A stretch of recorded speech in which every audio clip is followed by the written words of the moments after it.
Ready for a deep dive. We're looking at growing beyond the syllabus today.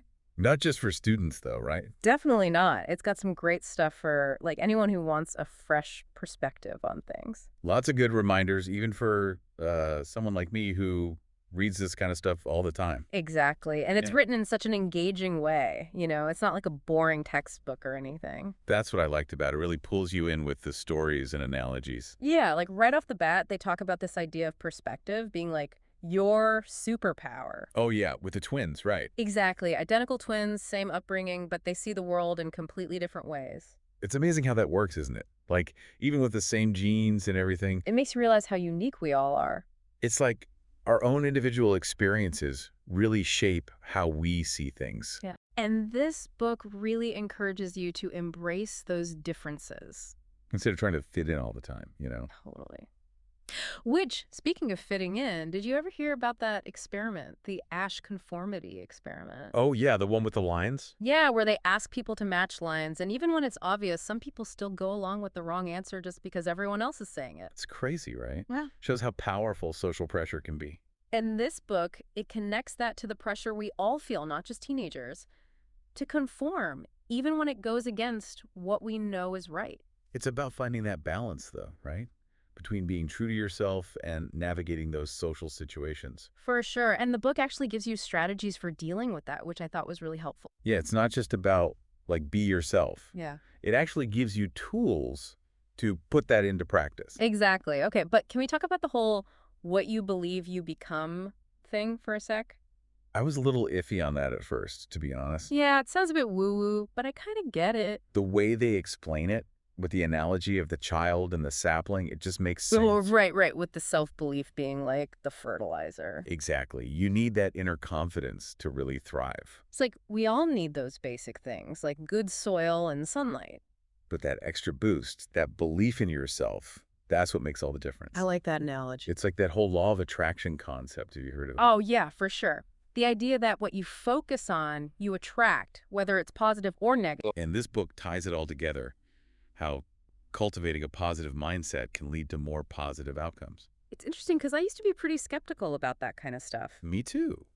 But they actually mentioned some scientific studies, like that Emoto water experiment. Do you heard of that one? Vaguely. Isn't it where they, like, talk to water or something? Basically, they expose water to different words and emotions and then look at the crystals that form when it freezes. And supposedly, the crystals look different depending on whether the water was exposed to positive or negative vibes. Yeah, like positive words create these beautiful symmetrical crystals, while negative words make them all wonky and distorted. I have to admit, that one always seemed a little far-fetched to me.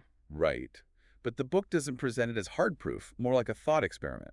To illustrate how our thoughts and emotions might have a bigger impact than we realize. Like, if even water can be affected by our energy, imagine what that means for us. Right. Makes you think twice about those negative thought spirals, that's for sure. It's like they say, garbage in, garbage out. Right. Totally. And on the flip side, maybe focusing on the positive can actually create positive ripples in our lives. It's a cool concept, even if you don't buy into the whole water crystal thing, Yeah, I think it's more about the overall message. which is that our thoughts and beliefs have power.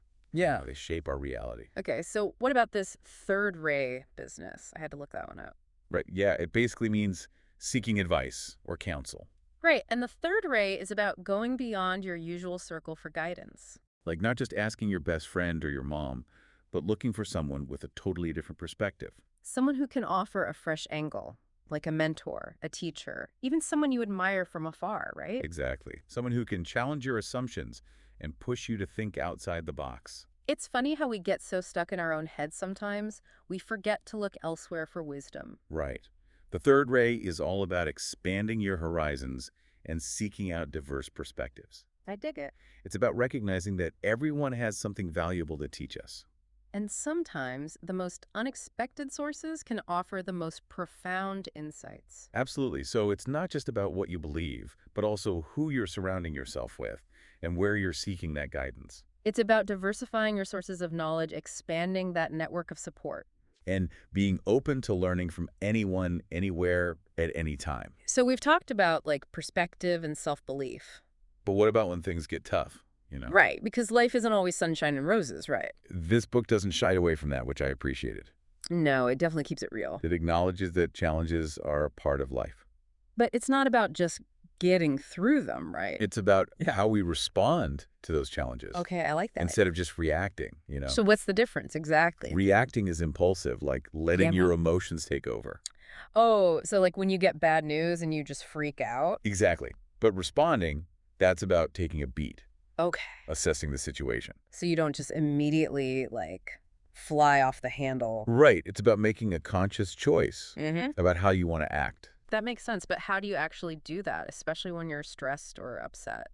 The book gives some good strategies for that, actually. Oh, good, because I need all the help I can get in that department. One thing that really resonated with me was this idea of like reframing challenges as opportunities for growth. Okay, yeah. So instead of seeing a problem as a setback, you try to see it as a chance to learn or improve. That's like that whole pressure makes diamonds thing, but less cheesy. Exactly. It's about finding the silver lining, even when it's hard to see. And the book gives examples of how to actually do that, right? It does. Like, let's say you get some tough feedback on a project at work. Ugh, my least favorite thing. Right. So instead of getting defensive or shutting down, Which is my usual MO, to be honest. you could try taking a deep breath, listening to the feedback objectively, and seeing if there's anything you can learn from it. It's about turning that criticism into something constructive. Right. And that takes practice, for sure. It's so easy to just get caught up in those negative emotions. It really is. Yeah. But this book reminds us that we have a choice. We can choose how we respond. Exactly. And that's a powerful thing. Okay, so we've covered a lot of ground here. Perspective, self-belief, handling pressure. What else was there? Oh, right. Money. We have to talk about the money stuff. Yes, because this book gets surprisingly detailed about finances. It does. And it's not just your typical, like, budgeting 101 stuff. No, it goes deeper than that. It's about understanding how money works, like really understanding it. Yeah, because let's be real, they don't exactly teach you that in school. Right. And one of the most important things they talk about is compound interest. Okay, compound interest, that's the good kind of interest, right? It's the best kind. Einstein supposedly called it the eighth wonder of the world. Wow, high praise. Pretty amazing when you think about it. Basically, you're earning interest on your interest. Okay, so break it down for me. Let's say you invest $1,000 and it earns 10% interest. Okay, so that's an extra $100, right? Exactly. Now, the next year, you're not just earning interest on that initial $1,000. You're earning interest on $1,100. You got it. So you're earning interest on your initial investment plus the interest it's already earned. And that just keeps compounding over time. Exactly. And the earlier you start, the more time that money has to grow exponentially. It's like even if you can only invest a small amount each month, over time, it can really add up. That's the beauty of it. It's about consistency, not necessarily huge sums of money. I like the sound of that. The book also talks about things like SIPs, systematic investment plans. SIPs, what are those? Basically, it's a way to invest small amounts of money regularly, like every month. So it's like automating your savings. Exactly. And it takes advantage of that compound interest magic. It sounds like a good way to start investing without feeling overwhelmed. It is. The book really emphasizes that it's never too early to start. Even if you're not making a ton of money yet. Exactly. Even small amounts can make a big difference over time. Okay, so we've got compound interest, SIPs. What other financial wisdom does this book offer? Well, it wouldn't be a personal finance book without talking about budgeting. Ugh, my least favorite word. I know, right? But the book actually makes it seem less painful. Okay, how so? It frames budgeting as a way to align your spending with your values.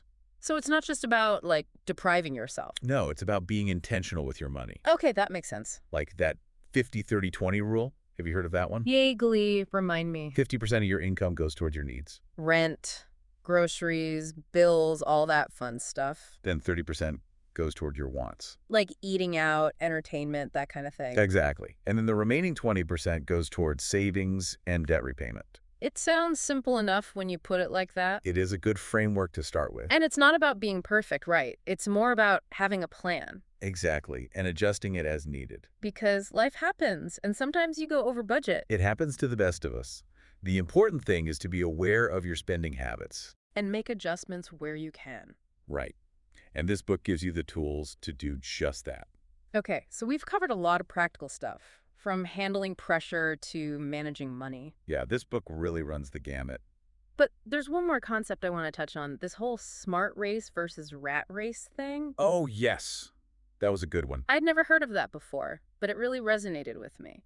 It's about taking control of your career path, being more proactive. So instead of just like blindly following the traditional corporate ladder. Exactly. Yeah. The smart race is about creating your own path, being more entrepreneurial in your thinking. I like that. It's about being innovative and not being afraid to stand out. Exactly. And it's about recognizing that success looks different for everyone. It's not a one-size-fits-all kind of thing. Not at all. Yeah. The smart race is about defining success on your own terms. Okay, so how do you actually run the smart race? What does that look like in practice? The book talks about identifying opportunities, taking calculated risks. So not just like throwing caution to the wind. No, it's about being strategic and well-informed. Okay. It's also about learning from both your successes and your failures. Because, let's be real, we all make mistakes along the way. Absolutely. But it's how we learn from those mistakes that counts.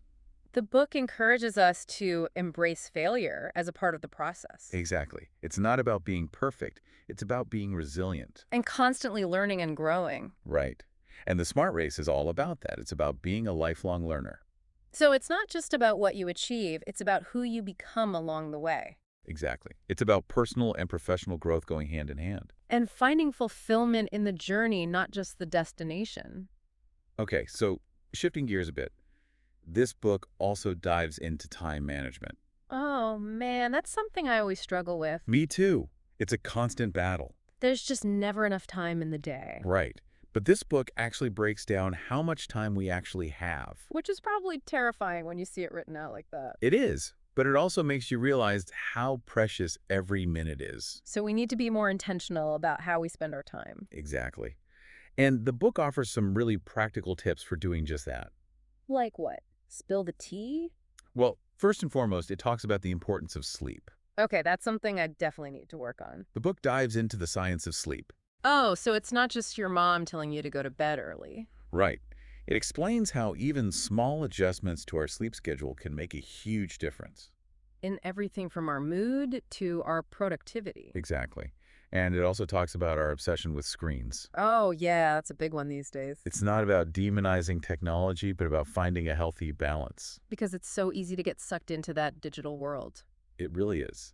The book suggests setting limits on screen time. Which is easier said than done, am I right? It's tough, but it's doable. It also talks about being mindful of the content we consume online. Okay, so not just scrolling endlessly through social media. Right. Make sure you're engaging with content that's actually enriching your life. And taking breaks from technology altogether. Exactly. Like scheduling digital detox periods. So you can just unplug and be present in the real world. Right. It's about finding that balance between the digital and the physical. And being intentional about how we spend our time in both worlds. It's about designing a life that aligns with your values, not just reacting to whatever comes your way. You know, one thing that really struck me about this whole smart race idea is that it's not just about individual ambition. The book emphasizes using your talents and passions to make a positive impact. That's where the inspire part of innovate, implement, inspire really comes into play. It's about becoming a role model, lifting others, and creating a ripple effect. It's like success isn't just about reaching the finish line first, it's about bringing people along with you. Exactly. And it all starts with that belief in yourself, that growth mindset, that willingness to step outside your comfort zone and see what you're truly capable of. So as we wrap up this deep dive, I'm curious, what's resonating with you the most? What's that one nugget of wisdom you're going to walk away with? For me, it's that reminder that even small changes, compounded over time, can have a huge impact. Whether it's shifting your perspective, tweaking your sleep schedule, or starting that investment plan you've been putting off, those small steps can lead to some pretty remarkable results. It's like we often get so overwhelmed by the big picture that we forget about the power of those tiny daily actions. Exactly. It's about consistency, not perfection. Yeah. And remembering that growth isn't a destination, it's a lifelong journey. So to everyone listening, we'd love to hear from you. What's one small habit inspired by these ideas that you can start building today? It could be anything. Reading for 15 minutes a day, practicing gratitude, setting aside time for creative pursuits, or finally tackling that budgeting spreadsheet. The key is to start small, be consistent, and watch as those small actions create big changes over time. Until next time, keep exploring, keep learning, and remember, as this book reminded us, to keep growing beyond the syllabus.